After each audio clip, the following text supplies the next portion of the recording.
Hello students, आज हम पंचमः पाठ पंडिता रमाबाई के विषय में अध्ययन करेंगे।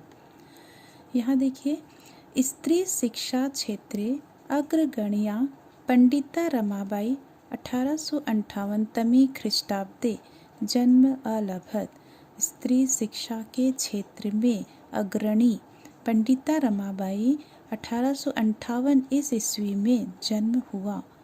स्त्री शिक्षा के क्षेत्र में अग्रणी जो पंडिता रमाबाई है उसका जन्म कब हुआ? 1858 ईस्वी में उनका जन्म हुआ। तस्याः पिता अनंत शास्त्री डोंगरे, माता च लक्ष्मीबाई आस्ताम। तस्याः पिता, उसके जो पिता थे अनंत शास्त्री डोंगरे, माता च और माता लक्ष्मीबाई आस्ताम, लक्ष्मीबाई थी। तो उसके पिता अनंत शास्त्री डोंगरे और माता लक्ष्मीबाई थी। तस्मिन् काले स्त्री शिक्षायाः स्थिति चिंतनीया आसीत्। तस्मिन् काले, उस समय, है ना, स्त्री शिक्षाया स्थिति, स्त्री शिक्षा की जो स्थिति थी, चिंतनीया, चिंताजनक थी। तो उस समय स्त्रियों की जो शिक्षा थी वो बहुत ही चिंताजनक थी। स्त्रीणां कृते संस्कृत शिक्षणं प्रायः प्रचलितं नासीत्। स्त्रीणां कृते, यहाँ पर नासीत का देखिए, नासीत का संधि विच्छेद हो जाएगा, न प्लस आसीत, ये आपका दीर्घ संधि है ना, न में आ की मात्रा हो जाता है, नासीत हो जाता है, दीर्घ संधि है। फिर यहाँ देखिए, स्त्रीणां कृते, स्त्रियों के लिए, संस्कृत शिक्षा प्रायः प्रचलितम नासीत, प्रायः प्रचलित नहीं था। उस समय स्त्रियों को शिक्षा ही नहीं दी जाती थी, तो संस्कृत शिक्षा तो बहुत दूर की बात है। तो उस समय स्त्रियों के लिए संस्कृत की शिक्षा जो है प्रायः प्रचलित नहीं थी। किंतु डोंगरे रूढ़िबद्धां धारणां परित्यज्य स्वपत्नीं संस्कृतम अध्यापयत। संस्कृतम अध्यापत, इसका भी संधि विच्छेद हो जाएगा, संस्कृतम प्लस अध्यापत, संस्कृतम अध्यापत होगा। ठीक है। अब यहाँ देखिए, स्त्रीनाम, किंतु डोंगरे, डोंगरे मतलब इनके जो फादर हैं, इनके जो पिता हैं अनंत शास्त्री डोंगरे, उनकी बात हो रही है। किंतु डोंगरे रूढ़िबद्ध धारणा, जो रूढ़िबद्ध जो धारणा थी, क्या धारणा थी कि स्त्रियों को शिक्षित नहीं करना चाहिए, तो इस धारणाओं को उन्होंने परित्यज, त्याग करके स्वपत्नी, अपनी पत्नी को संस्कृतम अध्यापत, अपनी पत्नी को संस्कृत का अध्ययन कराया। मतलब उनके पिता ने रूढ़िबद्ध धारणा को त्याग करके उन्होंने उसकी माता को संस्कृत का अध्ययन करवाया। एतदर्थम, एतदर्थम इसका भी संधि विच्छेद हो जाएगा, आपका एतत् प्लस अर्थम हो जाएगा। एतत् यहाँ द है जो त में कन्वर्ट हो जाएगा और अर्थम अलग होगा। ठीक है। फिर यहाँ देखिए, एतदर्थं समाजस्य प्रताड़ना अपि असहत। एतदर्थम, इसके लिए उन्होंने समाज की प्रताड़ना भी, प्रताड़ना मतलब जो प्रताड़ित कहते हैं ना, टॉर्चर, तो इसके लिए वह समाज की प्रताड़ना भी सहा। किसने सहा? डोंगरे ने, है ना, मैंने उनके पिता ने। जब वह लोगों की बात ना सुन के अपनी पत्नी को अध्ययन करवाया, वो भी संस्कृत का, तो उसके लिए समाज से उनको काफ़ी प्रताड़ित भी होना पड़ा। अनंतरम रमा अपि स्वमातुः संस्कृत शिक्षा प्राप्तवती। अनंतरम, इसके बाद, रमा स्वमातु, अपनी माता से संस्कृत शिक्षा प्राप्तवती, अपनी माता से संस्कृत की शिक्षा प्राप्त की। मतलब इसके बाद अब रमा भी अपनी माता से संस्कृत की शिक्षा प्राप्त करने लगी। कालक्रमेण रमायाः पिता विपन्नम संजात।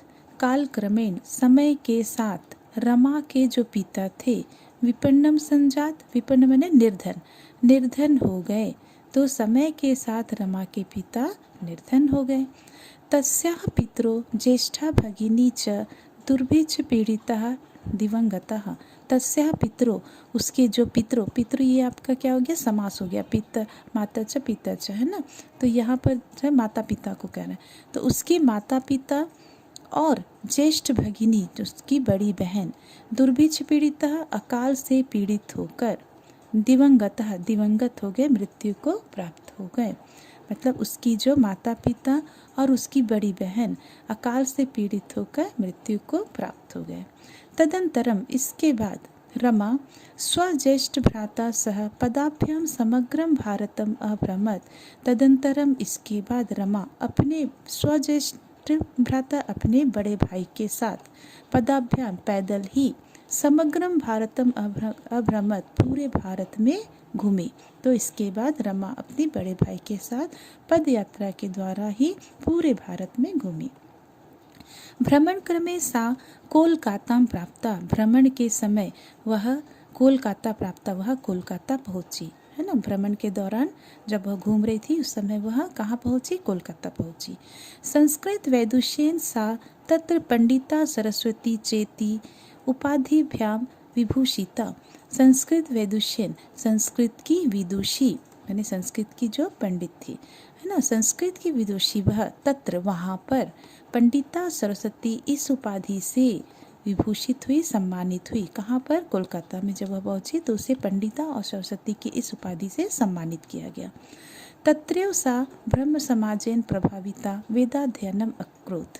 तत्रैव, ये तत्रैव का संधि विच्छेद हो जाएगा और वेदाध्ययनम का, तत्रैव का तत्र प्लस एव हो जाएगा और ये वृद्धि संधि है, ऐ बन गया, है ना। और उसी प्रकार वेदाध्ययनम का वेद प्लस अध्ययनम हो जाएगा, वेदाध्ययनम, यहाँ पर दीर्घ संधि हो रहा है। अगला देखिए, तत्रैव सा ब्रह्म समाजेन, वहाँ वह ब्रह्म समाज से प्रभावित होकर वेदों का अध्ययन किया। पश्चात सा स्त्रीणां कृते वेदादीनां शास्त्राणां शिक्षाय आंदोलनं प्रारब्धवती। पश्चात, इसके पश्चात वह स्त्रियों के लिए वेदादीनां शास्त्राणां, वेद जो शास्त्र है उनकी शिक्षा के लिए आंदोलन प्रारंभ किया। जब वह ब्रह्म समाज से प्रभावित हुई और वहाँ पर उन्होंने वेदों का अध्ययन किया तो उन्होंने जाना कि वेदों में ऐसी बहुत सारी चीज़ें हैं जो महिलाओं को शिक्षित होना ज़्यादा आवश्यक है। तो उन्होंने स्त्रियों के लिए, स्त्रियों को वेद का अध्ययन करना चाहिए, इसलिए उन्होंने आंदोलन प्रारंभ किया। 1880 तमे ख्रीष्टाब्दे सा विपिन बिहारी दासेन सह बांकीपुर न्यायालयन विवाहम अकरोत्। 1880 शताब्दी में, ईस्वी में वह विपिन बिहारी दास के साथ बांकीपुर न्यायालय में विवाह किया। मतलब उसका विवाह किसके साथ हुआ? विपिन बिहारी दासेन के साथ 1880 ईस्वी में हुआ। कहाँ पर हुआ? बांकीपुर न्यायालय में। सार्धैक वर्षात् अनन्तरं तस्याः पतिः दिवंगतः। सार्धैक वर्षात् का सार्ध प्लस एक वर्षात् हो जाएगा। ये आपका वृद्धि संधि है, एक में कन्वर्ट हो गया, ठीक है। तो सार्ध का मतलब होता है 1.5 वर्षात्, 1 वर्ष से, तो 1.5, मैंने यहाँ पर आपका 1.5 वर्ष, तो 1.5 वर्ष के अंतर के बीच तस्याः पति दिवंगतः, तो 1.5 वर्ष के अंतर ही उसके जो पति है उसको मृत्यु को प्राप्त हो गए, उनकी पति की मृत्यु हो गई। तदंतरम सा पुत्र्या मनोरम्या सह जन्मभूमि महाराष्ट्रम प्रत्यागच्छत। प्रत्यागच्छत, इसका भी संधि विच्छेद हो जाएगा। प्रति प्लस आगच्छत, ई है जो या में कन्वर्ट हो जाएगा, मतलब यहाँ पर यण संधि है, ठीक है। ये आपका प्रति जो है आपका सामने क्या है? उपसर्ग लग गया है। यहाँ देखिए, तदंतरम, इसके बाद वह पुत्री मनोरमा के साथ जन्मभूमि, उसकी जो जन्मभूमि थी महाराष्ट्र लौट आई। नारीणां सम्मानाय शिक्षाय च सा स्वकीयं जीवनम अर्पितवती। नारीणां सम्मानाय, नारियों के सम्मान के लिए और शिक्षा के लिए वह अपना जीवन अर्पित कर दी, अपना पूरा जीवन न्यौछावर कर दी। हंटर शिक्षा आयोग से समक्षम नारी शिक्षा विषय सा स्वमतम प्रस्तुतवती। हंटर शिक्षा आयोग के सामने नारी शिक्षा के विषय में उसने अपना विचार, स्वमतम, अपना विचार प्रस्तुत किया। सा उच्च शिक्षार्थम इंग्लैंड देशम गतवती। वह उच्च शिक्षा के लिए इंग्लैंड देश गई। तत्र ईसाई धर्म से स्त्री विषय के है उत्तम विचार है प्रभाविता जाता। वहाँ पर ईसाई धर्म के स्त्रियों के विषय में जो उत्तम विचार से काफ़ी प्रभावित हुई। जब वह इंग्लैंड देश गई तो वहाँ पर जो ईसाई धर्म के लोग थे, वहाँ ईसाई धर्म का स्त्रियों के प्रति जो उत्तम विचार थे उससे वह काफ़ी प्रभावित हुई। इंग्लैंड देशात रमाबाई अमेरिका देशम अगच्छत। इंग्लैंड देश से वह कहाँ गई? रमाबाई अमेरिका देश गई।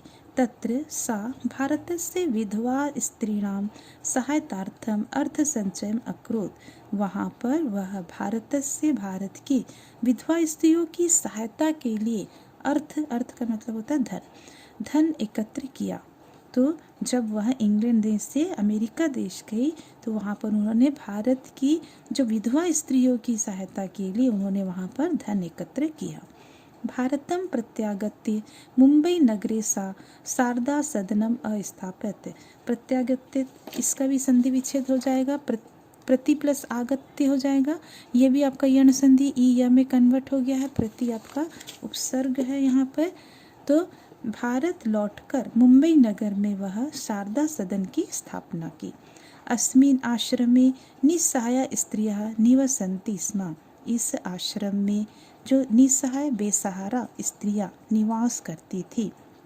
जब वह भारत लौटी तो मुंबई में उसने शारदा सदन की स्थापना की, जहाँ पर उन्होंने बेसहारा स्त्रियों को रखा है ना, जहाँ पर सब सारे जिन स्त्रियों को समाज से बायकॉट कर दिया जाता था उनको उन्होंने क्या किया? अपने आश्रम में स्थान दिया। उन्होंने बेसहारा स्त्रियों को अपने आश्रम में रखा था। तत्र स्त्रियः मुद्रण टंकणं काष्ठकलादीनां प्रशिक्षणमपि लभन्ते स्म।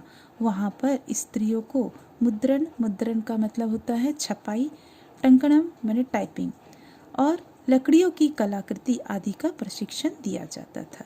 तो वहाँ उस आश्रम में क्या करते थे? जो निसहारा बेसहारा स्त्रियाँ थी उनको छपाई, टाइपिंग और लकड़ियों की कलाकृति आदि का प्रशिक्षण दिया जाता था ताकि वो आत्मनिर्भर बने। परम इदम सदनम पुणे नगरे स्थानांतरितम जातम। परंतु यह सदन पुणे नगर में स्थानांतरित हो गया। स्थानांतरित मतलब ट्रांसफर। ततः पुणे नगर से समीपे केडगांव स्थाने मुक्ति मिशन नाम संस्थानम तया स्थापितम। ततः इसके बाद पुणे नगर के पास केडगांव नामक स्थान में मुक्ति मिशन नाम से इस संस्था को स्थापित किया गया। तो इसे मुक्ति मिशन के नाम से स्थापित किया गया। यहाँ पर देखिए पिक्चर में भी बना हुआ है। अत्र अधुना अपि निराश्रिताः स्त्रियः ससम्मानं जीवनं यापयन्ति। अत्र यहाँ पर अधुना अब भी निराश्रिता का संधि विच्छेद हो जाएगा। निह प्लस आश्रिता जो विसर्ग संधि रत्व संधि है ना, नि प्लस आश्रिता। तो यहाँ पर अब भी निराश्रिता जो बेसहारा स्त्रियां हैं सम्मान के साथ जीवन बिता रही हैं। 1922 तमे ख्रीष्टाब्दे रमाबाई महोदया निधनम अभवत। 1922 इस शताब्दी में रमाबाई महोदय का निधन हो गया। सा देश विदेशानाम अनेकाशु भाषासु निपुणा आसीत्। वह देश विदेश की अनेक भाषाओं में निपुण थी। समाज सेवायाम् अतिरिक्तं लेखन क्षेत्रे अपि तस्याः महत्वपूर्णम् अवदानम् अस्ति। समाज सेवा के अतिरिक्त लेखन क्षेत्र में भी उसकी महत्वपूर्ण भूमिका थी, योगदान था, है ना। स्त्री धर्म नीति हाई कास्ट हिंदू विमेन इति तस्याः प्रसिद्धं रचनाद्वयं वर्तते। स्त्री धर्म नीति हाई कास्ट हिंदू विमेन ये इसके प्रसिद्ध दो रचना थे।